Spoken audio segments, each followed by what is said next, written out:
So, good afternoon, everyone. I hope everyone is staying safe and healthy. Welcome to another exciting episode of the Find the Pioneer talk show series.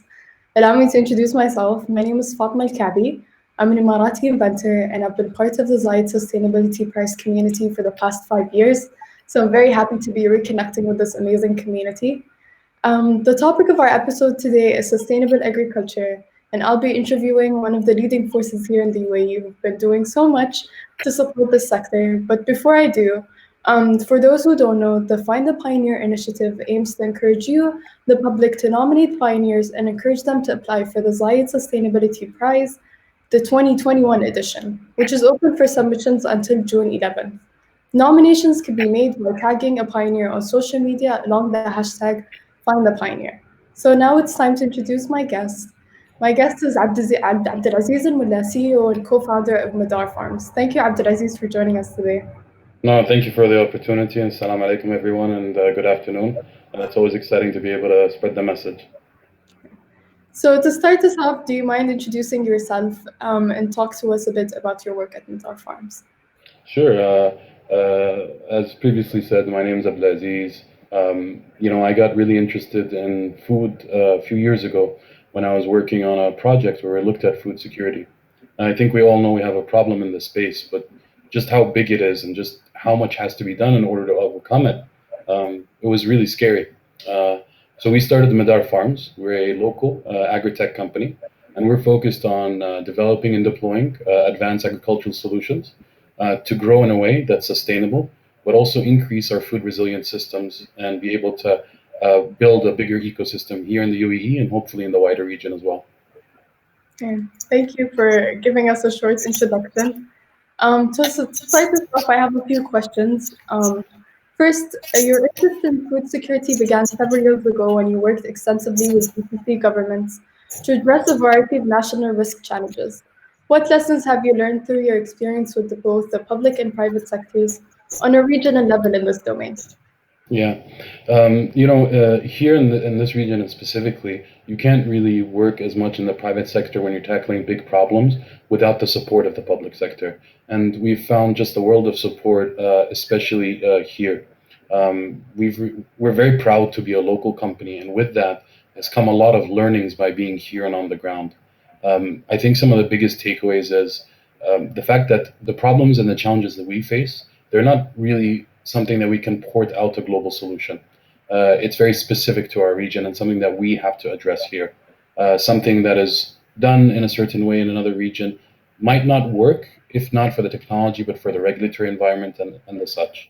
I think one of our biggest takeaways and one of our biggest lessons is that true impact can be done, but it can't be just the government. It can't just be a company. It has to be a holistic approach together with the community to really start to move the needle.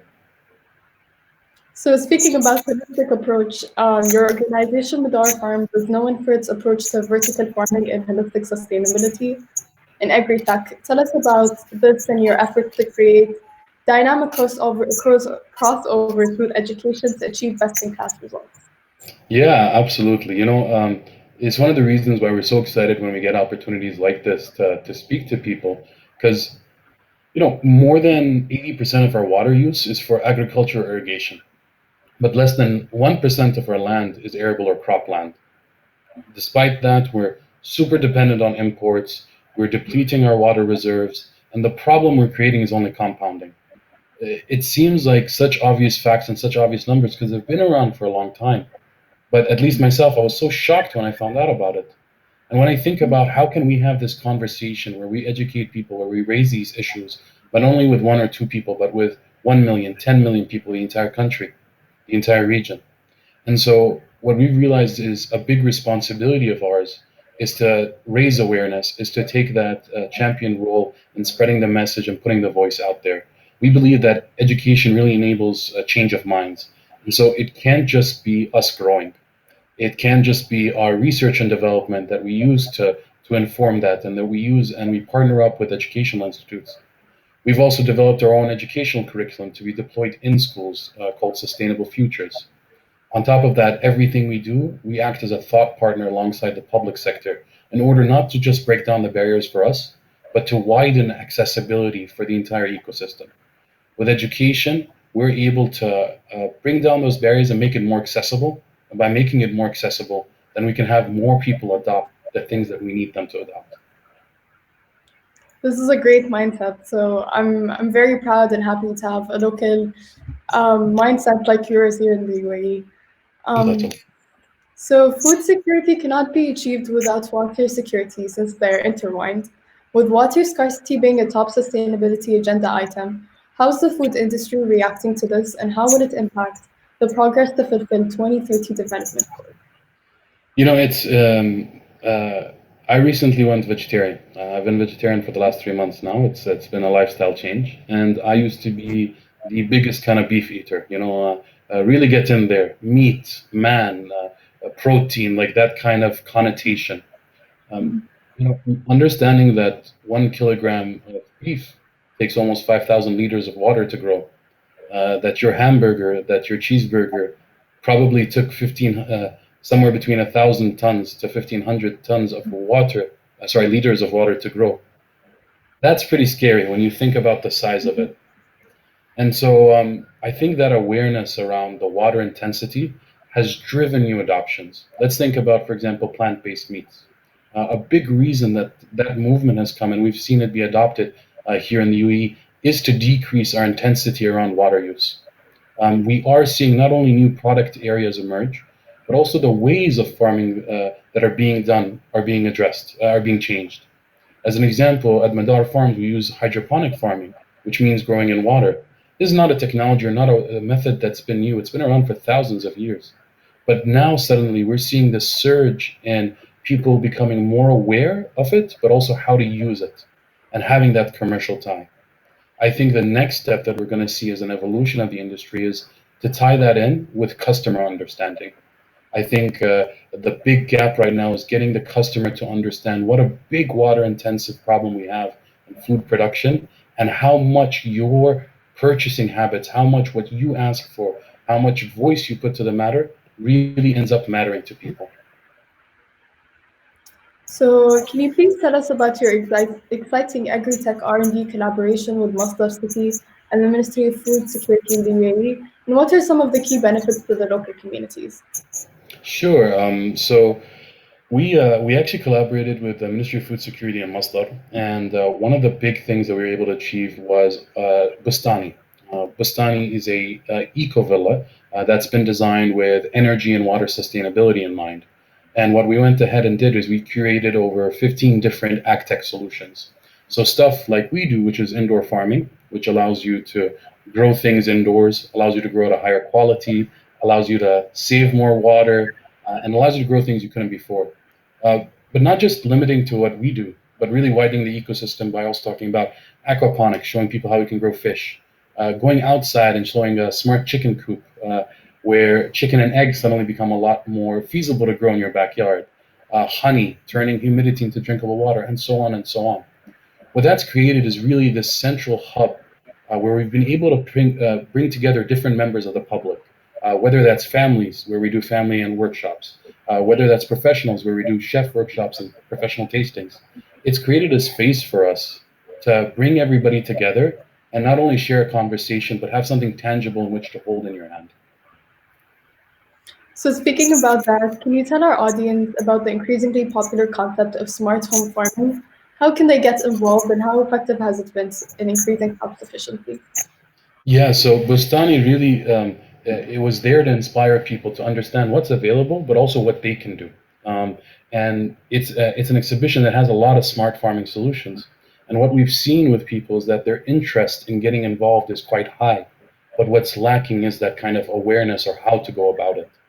And so there's been this whole industry of smart farming where you kind of digitize the experience. As an example, a machine where it does everything for you and you just manage it from your phone with a few minor adjustments.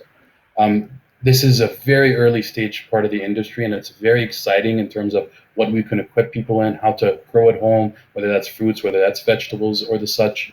But because it's still super early stage, we haven't really been able to get behind the long-term viability of it. We've been working in this space for the last couple of years, always keeping our finger on the pulse. We do think there's a lot more work to be done, but it's something that the public themselves also has to take a leading role in educating themselves and looking at how can they do it without the kind of technology assistance that's required right now.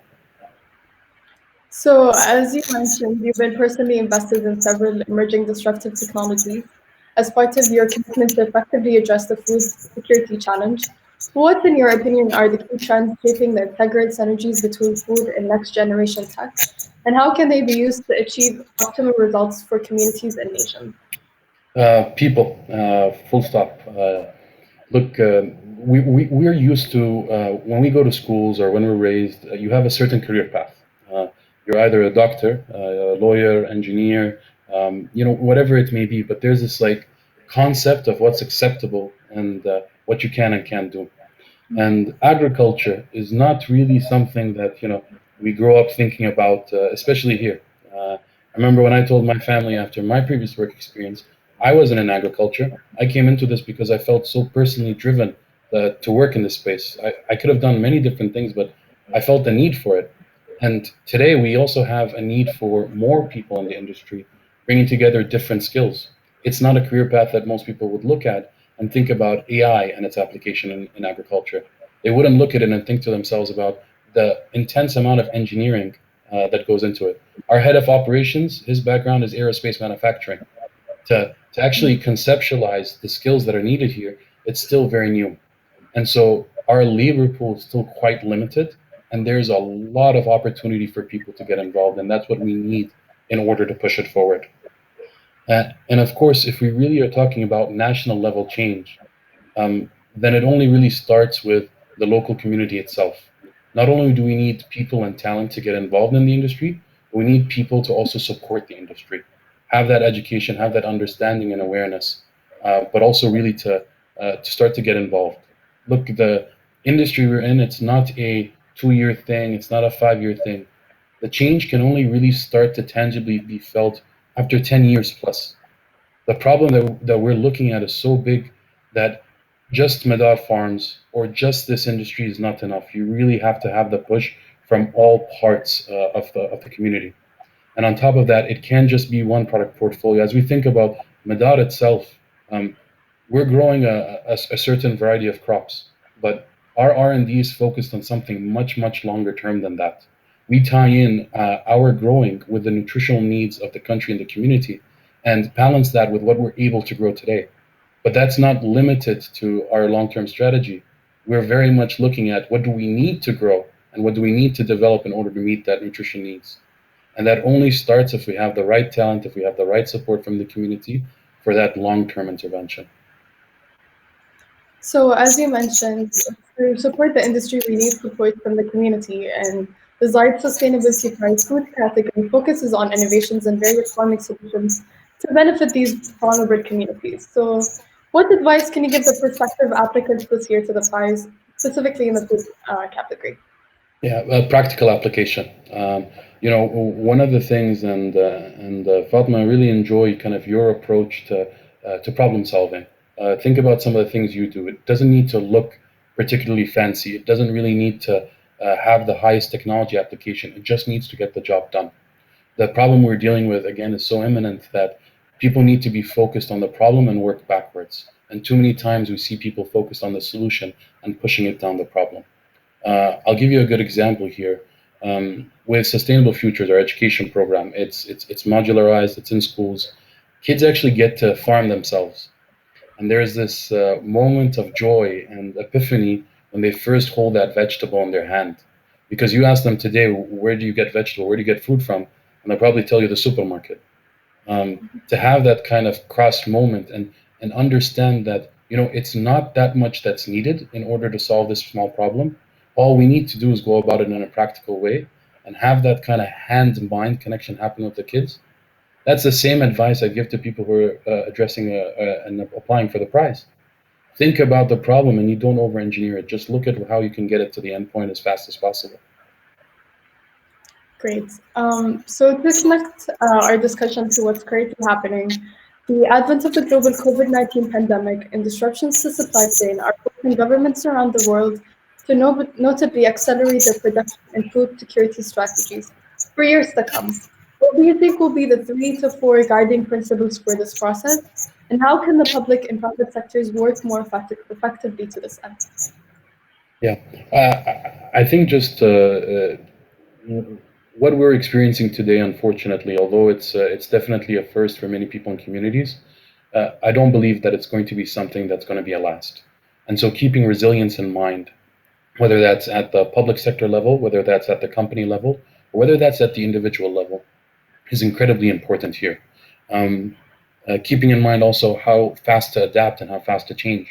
I think always of examples that we have at Madar, and we had originally our target market or our customer base was Horeca, hotels, restaurants, cafes, and overnight when the lockdown happened, that entire customer base disappeared, and so we went from a thriving, very healthy company to overnight thinking about what do we do with all these vegetables.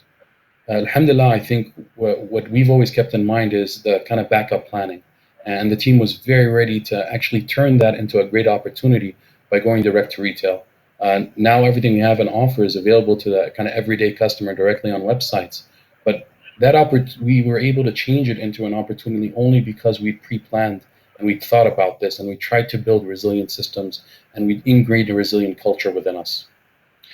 I think being dynamic, not only in that approach, but also in kind of your mindset.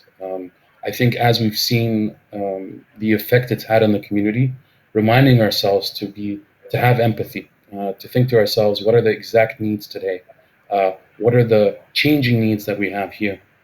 We've always, as an example, had a clear understanding of the value that we offer. But in talking to our customers, we've realized that food safety has become much, much more important for them. And it's something that they deal with and they feel with very strongly. And so we're a HACCP certified farm, but that's a messaging and that's a conversation that we were able to focus on a lot more and address those specific needs during this time. So, connecting to my last question, as with other countries around the world, the UAE is currently planning its post-coronavirus economy. The food security is taking center stage with the need for new projects and fresh thinking in the food agriculture industry as a whole. What do you think are the mid to long-term challenges and opportunities that this presents? Yeah, I think first and foremost, we're very lucky here because we've had a food security strategy and a outlook about this for a very long time. It's not something that's new. It's unfortunately an incident that's happened that's caused us to accelerate our effort and our attention to the matter. You think right now about the Abu Dhabi initiative, for example, where all the supermarkets are mandated to have a section to carry local. Uh, this is something that 48% of customers will refuse to shop at a place if it doesn't carry local.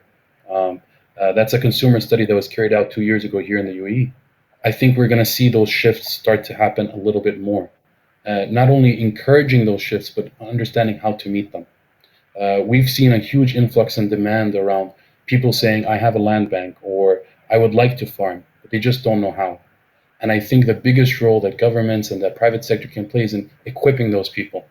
Again, the biggest change is not going to come from one or two interventions, but rather widespread, holistic, hand-in-hand intervention. And I think finally is if you look at the way that we're used to doing business, or the way that we're used to socializing, or the way that we're used to having a community, all of these things have drastically changed over the last couple of months. And that we've still been resilient and we're still around and we've still got different ways that we're achieving those. And that mindset has to be applied to this space as well. We can't look at things in the old way. We can't look at things with our old lens. And we can only start to improve about a long-term change. We like to say we can only grow for the future when you have that future mindset as well. So thank you so much for answering all my questions. And if you don't mind, I want to open the floor for questions from the public because it looks like everyone's excited to ask questions in the chat. So I'm going to read up a few questions from our chat so we can answer some of the questions from the public. So we have a question that says, the agriculture sector is still very much family-led. Is it now being said that if we were to continue feeding the whole world, the agriculture sector needs to become more like manufacturing? What is your take on that? Yeah, it's an interesting question because I think one of the big things that that question is touching on is the fact that our supply of food and our demand for food, that gap between them has been increasing over time. And so there's been this argument around, oh, we need to start looking at food more like manufacturing. Uh, that happened a long time ago. That was the last agricultural revolution. How do we produce more? How do we produce it in a way that's standardized, etc. And what ended up happening was we commoditized food, and we did it in a way that was harmful to the environment. Instead, we need to rethink the way we're growing food. We need to think about how sustainable that system is, but also all the different other aspects of the value chain. Maybe we don't need to eat as much beef as we used to, as an example. Maybe the way that we feed our cattle has to change. Maybe instead of being so wasteful, because unfortunately, especially in this region, we have such high wastage numbers with our food, we have to decrease that or address that behavior, but also think about how can we take advantage of that wastage. So there are a lot of different impact levers and a lot of different ways that we can address this that are still not limited to just manufacturing of food. So touching on the point that you said, also a question in the chat. Can you please elaborate how the consumers can help reduce stress on our food system, specifically during this time with the coronavirus? I'm sorry, could you repeat that one more time? So, how can you elaborate on how customers can help reduce stress on our food systems, specifically during this time with the coronavirus? Yeah. I think firstly, always think about buying local. By buying local, you're encouraging the retailers, you're encouraging the people who stock to shift away from imports, to shift towards building a more resilient local system.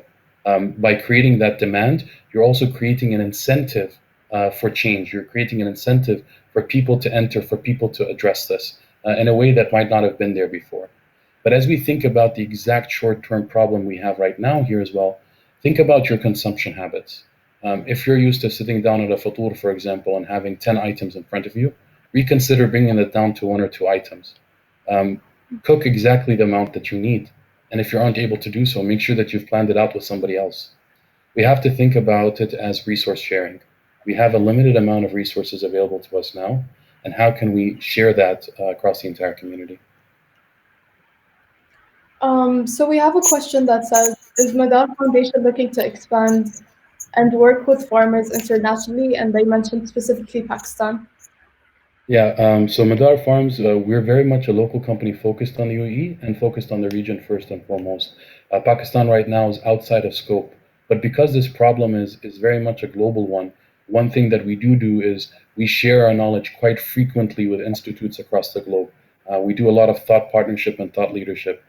So happy to guide any of those resources towards addressing the problem. So I think I looked at most of our questions in the chat. And I want to thank you so much for all of your valuable insights and for sharing your experience with us. So thank you so much. And I also want to thank our audience for tuning in. And I want to remind them that you can nominate the pioneer of your choosing by tagging them on existing or a new post with the campaign hashtag #FindThePioneer on social media, or by sending us an email to info@zaidsustainabilityprize.com with information about the pioneer. So thank you so much for joining us in our session today, and hopefully we'll get to see you all soon in another session. So thank you, Abdulaziz, and thank you to our audience. Thank you, Fatima, and thank you everybody for the opportunity. Have a wonderful day and stay safe.